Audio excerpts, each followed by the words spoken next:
Cette semaine, dans votre émission Ça va chez vous, nous partons à une quinzaine de kilomètres de Darney, une vingtaine d'Épinal, découvrir un village où vivent 125 agostiniens. La commune de La Haye comptait pourtant plus de 200 habitants au début des années 60 et même plus de 300 dans les années 30. La Haye fait partie de la communauté d'agglomération d'Épinal et s'étend sur près de 7 km². Rencontre avec 3 habitants, Valérie Aubry nous accueille dans la cuisine de la Popote des Serettes. En fin d'émission, nous irons chiner à la brocante Saint-Esprit, tenue par Patrick Laurent. Mais pour débuter, nous sommes avec vous, Patrick Casadéval. Vous êtes le maire de La Haye depuis 2008, mais engagé dans le conseil municipal depuis bien plus longtemps. Alors pourquoi cette fonction de maire ? Parce qu'il fallait un maire dans le village, déjà. Et étant investi, j'étais bien accueilli dans ce village. Depuis 1994, où j'habite ce village, je suis natif de la Chapelle-aux-Bois. Et j'ai fait partie de beaucoup d'associations du village. Et donc en 1995, lorsqu'on m'a sollicité pour aller au conseil municipal, j'ai dit oui. Voilà. En 2022, vous êtes toujours là en tout cas. Je suis toujours là, oui. Oui, c'est une fonction qui vous plaît en tout cas. Ça me plaît. C'est compliqué avec la famille aussi, parce que lorsqu'on est maire de petite commune, on s'investit beaucoup. C'est beaucoup d'investissements, c'est des heures, c'est des réunions. C'est plein de choses qui ne vont pas forcément bien avec la vie de famille. Exactement. Alors, difficile en ce moment de parler de La Haye, des projets, de son fonctionnement, sans évoquer la compétence eau. Dites-nous quelques mots sur cette compétence qui fait un petit peu débat en ce moment. La commune de La Haye a toujours géré son eau elle-même, en régie. Bon, malheureusement, j'aurais préféré dire ce sont, mais c'était mes adjoints qui s'occupaient de l'eau. Et on n'a jamais eu de problème d'eau. On a des très bonnes sources. Nous avons un prix de l'eau qui était très bas, je crois 85 centimes. Nous avions donc de l'eau en conséquence. Nous prêtions même de l'eau aux villages voisins lorsqu'ils avaient une pénurie d'eau. Voilà. Et la loi NOTRe a fait qu'il y avait un transfert obligatoire au 1er janvier 2020 de la compétence eau. Moi j'étais contre, parce qu'on arrivait à faire les choses correctement. Et je pense que la loi était mal faite. En disant il aurait mieux valu que ce ne soit pas une obligation, mais un choix. Un choix de la commune. Voilà, un choix de la commune. Donc actuellement, nous sommes au tribunal administratif, mais on va attendre les résultats. Mais voilà, ce qu'on voulait aussi, c'est avoir l'eau comme on avait avant, au niveau qualitatif, au niveau gustatif. Vous pensez avoir perdu en qualité qualité d'eau ? Oui, on a perdu. Mais vous dites aujourd'hui être au tribunal administratif, est-ce qu'il y a un recours, est-ce qu'il y a une possibilité de faire un retour en arrière ? Je pense que non, la loi NOTRe dit non. Moi, je ne peux rien dire, c'est pas là, mais je ne fais pas le procès de la CAE non plus. Je sais que c'était très compliqué de reprendre cette compétence, que c'était une obligation. Je sais que ce n'est pas une volonté de la CAE non plus de... C'est ça, eux aussi ont été finalement obligés de le refaire. Donc, exactement, voilà. Alors est-ce que malgré ça, malgré cette petite difficulté au niveau de l'eau, est-ce que ça va chez vous à La Haye ? Ça va très bien, ça va très bien. Ça va très bien, d'ailleurs, il y a beaucoup de gens qui s'installent à La Haye. Des entreprises, d'ailleurs vous en avez cité 2 dans vos propos. Nous avons aussi un serrurier qui s'est installé dans le village. J'ai un plombier qui est aussi installé au village. Le restaurant ? Le restaurant, la Fontaine 1900, depuis 2013 d'ailleurs, qui est un bâtiment communal, un ancien restaurant dans les années, peut-être des années 30 où il y avait du monde au village. Donc il y a plein d'activités, plein de petites activités qui vont participer aussi au projet que vous souhaitez mettre en place sur ce mandat, le renouvellement, la réhabilitation du centre-bourg. Expliquez-nous. Alors la réhabilitation du centre-bourg. Actuellement, le restaurant se trouve au centre-bourg, nous avons l'église en face, la mairie et ce lieu qui est la médiathèque, qui est aussi à proximité. Il y a quelques maisons qui ne sont pas au trop bon état, qui sont à vendre, actuellement. L'idée, c'était de réaménager, de sécuriser aussi ce centre-bourg. Pourquoi sécuriser ? Parce que c'est dangereux quand on traverse. Deuxièmement, on voudrait refaire une vraie place de village. Voilà, place de village. Nous avons déjà acquéri une maison à la sortie du village qui était vraiment en ruine. On l'a éboulée pour des raisons de sécurité. Et ça va faire partie aussi de cet aménagement. Ça se fera peut-être sur 2022. L'étude est commencée depuis 2020. L'étude est commencée, mais on en est quand même encore à l'étape du projet. Nous en sommes à l'étude, parce qu'on a eu un gros souci par rapport à la forêt.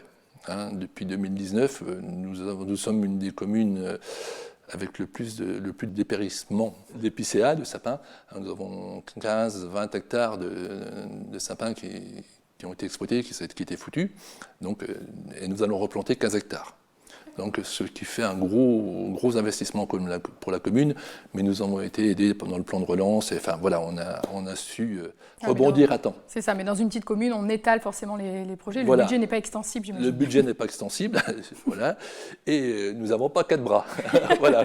Faire petit à petit, mais faire voilà, petit ça à petit c'est et le faire projet, un projet derrière les autres, de manière à bien faire ses projets. À bien faire voilà. les projets. Et bien, merci Patrick pour votre accueil ici à La Haye. Nous poursuivons notre découverte du village, direction la Popote des Serettes. Comme son nom l'indique, la Popote des Serettes, c'est une affaire de famille. Charlotte et Valentine, toutes deux diplômées du lycée hôtelier de Gérardmer, se sont lancées dans l'aventure de la cuisine avec Valérie, leur maman, pour utiliser les produits de la ferme familiale. Aujourd'hui, elles proposent un service de livraison de repas.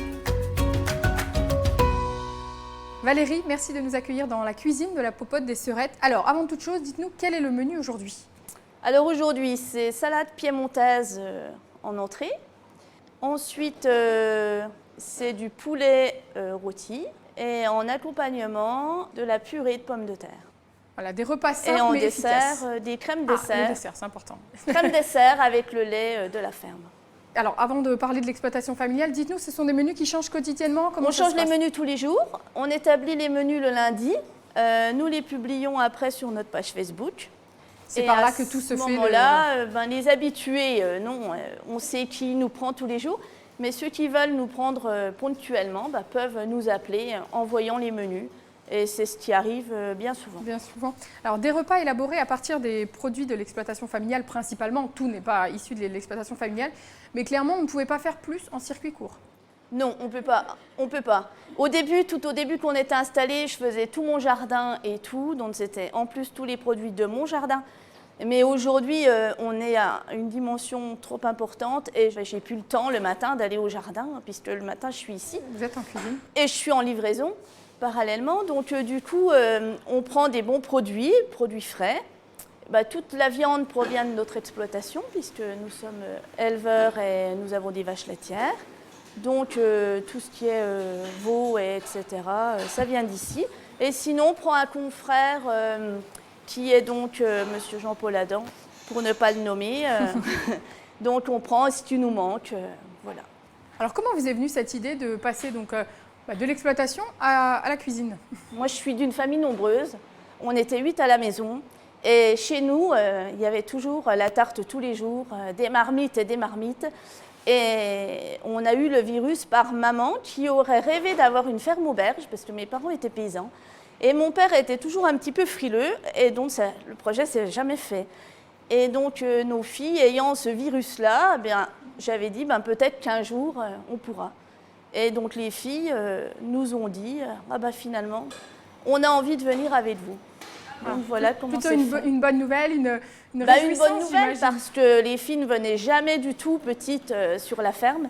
C'était absolument pas leur truc. Comment c'est de travailler en famille alors? C'est très cool parce que moi, je suis déjà, pour la petite histoire, avant, je ne voulais pas du tout entendre parler ferme et tout ça. Donc, j'étais conseillère habitat au centre d'amélioration du logement à Golbet. J'ai passé 20 ans là-bas. Et j'ai rencontré mon mari qui, à l'époque, était à l'ONF. Donc, ça tombait bien, il n'était pas paysan, quoi. Sauf qu'après, il m'a dit, finalement, je vais reprendre la ferme de mes parents. On s'est déjà bien entendu avec mon mari à la base. Et du coup, avec les filles aussi. Et ici, vous voyez, c'est spacieux. On n'est jamais l'une sur l'autre. On a chacune un peu nos spécialités. Et puis, bien évidemment, c'est pour elles plus tard. Donc, je les laisse faire aussi et prendre les décisions qu'elles ont envie de faire. De la Popote des Serettes. Alors, qui sont vos clients principalement? Pour ne pas se mentir, pas mal de personnes âgées quand même, qui ont plus le goût de se faire à manger. Et donc, pas mal. Et sinon, toutes sortes de personnes. Des gens qui bossent, des gens des fois à l'ONF qui ont besoin de repas le midi. C'est très variable en fonction des personnes qui passent dans le coin. Alors il faut dire que le service de portage à domicile, c'est un luxe, un confort, notamment pour les personnes âgées. Et il y a aussi un aspect social qui est très important. Oui, tout à fait. On ne fait pas que apporter nos menus et les déposer. Il faut quand même aimer les gens, aimer le contact, avoir quand même beaucoup de patience. Et puis quand même être rigoureux dans la livraison. Et on a chacune notre secteur. Et bon, ça arrive qu'on prenne les livraisons des unes et des autres, mais en règle générale, les personnes aiment bien toujours avoir la même personne. Donc la livraison le matin, la cuisine l'après-midi, c'est voilà, comme ça que c'est ça se ça. passe. Et un petit peu de cuisine le matin pour terminer les choses qui ne peuvent pas être faites la veille, notamment les pâtisseries. Les pâtisseries sont souvent faites le matin même. Donc voilà, et après la livraison, donc c'est un rythme bien... Oui, c'est un rythme bien chaud, quoi. Bien chaud. Et puis tous les soirs, on fait des pizzas pour ceux qui veulent et on les livre. Donc c'est clair aussi que le confinement nous a boosté pour les pizzas parce que c'est confortable, quoi, hein. Les gens passent un coup de fil, on leur apporte chaude. Ils boivent l'apéro, ils nous attendent. Ils nous attendent pour l'apéro ou juste pour la pizza? Non, on est professionnels, pas l'apéro. Bon, enfin, en tout cas, on vous souhaite une bonne continuation. Merci Valérie merci pour beaucoup. votre accueil. Merci de votre accueil. Pour terminer l'émission, je vous propose d'aller chiner chez Patrick Laurent. Passionné d'objets anciens, de patrimoine, de brocante, Patrick Laurent a restauré une ancienne ferme dans le village pour y installer sa propre brocante, celle où l'on peut chiner mais aussi boire un café, un endroit convivial pour tous les amateurs de trésors cachés. Patrick, merci de nous accueillir dans votre vraie caverne d'Ali Baba. Alors dites-nous, est-ce que vous vous souvenez le premier objet ou comment vous est venue cette passion pour la brocante? Écoutez, je chine depuis l'âge de 15 ans, on va dire. Et donc, le premier objet que j'ai récupéré, c'était un fauteuil Voltaire. Et je me rappelle très bien l'avoir remonté chez mes parents dans une remorque à bras, une petite remorque. Et je l'avais remonté donc chez mes parents pour le restaurer. Donc, c'est le premier objet que j'ai chiné. Un Voltaire que vous avez toujours ? Oui, que j'ai toujours. Et depuis, j'ai sans cesse continué à récupérer des choses plus ou moins volumineuses. Mais... Alors, c'est une passion qui prend du temps et qui prend de la place aussi. Ah, c'est une passion qui prend du temps, c'est sûr. Et la place, oui, effectivement, d'où l'acquisition de cette ferme et les travaux qui ont été faits dedans pour pouvoir justement mettre en valeur tous ces objets. Alors, on le disait, hein, c'est une véritable caverne d'Ali Baba, plein de trésors, donc à l'étage aussi. D'où viennent tous ces objets ? Alors ces objets, je les récupère dans les vides-maisons, à l'époque dans les vides-greniers, mais maintenant c'est un peu plus compliqué. En ce moment, et je suis sollicité souvent pour débarrasser les maisons, et les gens m'appellent aussi pour vendre leurs propres objets quand ils ne veulent plus, tout simplement, quand ils veulent s'en débarrasser. Donc ce qui fait que là, j'ai pas mal de travail par rapport à ça. Parce qu'après, il faut trier. Après, il faut donc vider la maison, nettoyer, trier, et puis après, trier, puis mettre en valeur dans la brocante tous ces objets. Qu'est-ce qui fait qu'un objet va vous attirer sur une brocante, par exemple? Est-ce que c'est plutôt son histoire, son originalité? Qu'est-ce qui en fait qu'un objet... C'est souvent l'originalité, parce que... Enfin, moi, je dirais, c'est peut-être bête à dire, mais je dirais que j'aime tous les objets, parce qu'ils ont une histoire, et j'aime tout ça. Et donc, voilà, c'est vrai que je suis attiré par tout ce type d'objets, par ces objets qui sont particuliers, qui sont usuels, qui sont vraiment... c'est ça qui m'attire, quoi. Et on voit qu'il y a de tout, hein. On n'est pas uniquement sur de la vaisselle, par exemple, comme à côté de nous. Ah non. Il y a vraiment tout type d'objets, du plus insolite peut-être. Des anciens jouets, beaucoup de verreries. Bon, là, c'est vrai qu'il y a beaucoup de verreries. Plein de choses comme ça que je récupère. Des livres, beaucoup de livres aussi. J'ai pas mal de livres anciens et je trouve ça... des livres d'école, des choses comme ça, des objets anciens d'école, j'aime tout ça. Enfin, j'aime tout, en fait. J'aime tous les objets. Difficile d'imaginer le nombre d'objets qu'il y a ici, j'imagine. Oh là là. Oui, je n'en ai aucune idée, mais je n'ai pas compté d'ailleurs. Mais... Quelles sont les personnes qui viennent vous voir? On est vraiment sur des passionnés de brocante, des connaisseurs? Bon, là, j'ai ouvert depuis le mois d'août, donc là, au départ, c'était beaucoup de curieux, parce qu'ils voulaient voir ce que j'avais mis puis les transformations qui avaient été faites dans cette maison.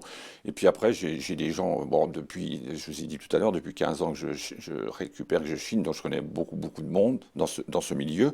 Et du coup, les gens, ils m'appellent pour savoir si j'ai des choses. Donc j'ai un répertoire de collectionneurs que vous appelez si par exemple que j'appelle si j'ai des choses et également eux ils m'appellent pour me dire t'as pas ça voilà, c'est comme ça que ça fonctionne, quoi. Oui. Alors la brocante Saint-Esprit, pourquoi ce nom? Est-ce qu'il y a une histoire derrière tout ça ou pas Alors, du tout? je m'attendais à la question. Donc, je vous dis, moi, la maison que j'ai là-haut s'appelle le Clos Saint-Esprit. Donc, tout bêtement, j'ai voulu appeler la brocante Saint-Esprit. Alors un lieu finalement où l'on peut chiner et aussi venir boire un café, se détendre. Effectivement, j'ai installé des tables à droite, à gauche dans les étages et les gens peuvent effectivement venir boire un petit café ou une boisson sans alcool sans souci. Merci Patrick pour votre accueil ici à la brocante Saint-Esprit. Si vous souhaitez dénicher des pépites, Patrick vous accueille donc toute la semaine pour venir trouver des trésors. En attendant, moi je vous donne rendez-vous la semaine prochaine pour une nouvelle commune et je vous dis à très bientôt.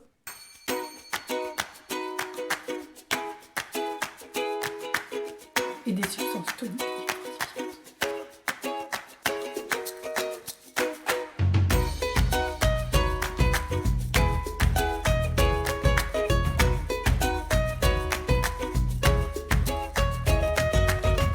Oui, bonjour, Madame Schler, Vosges Télévision.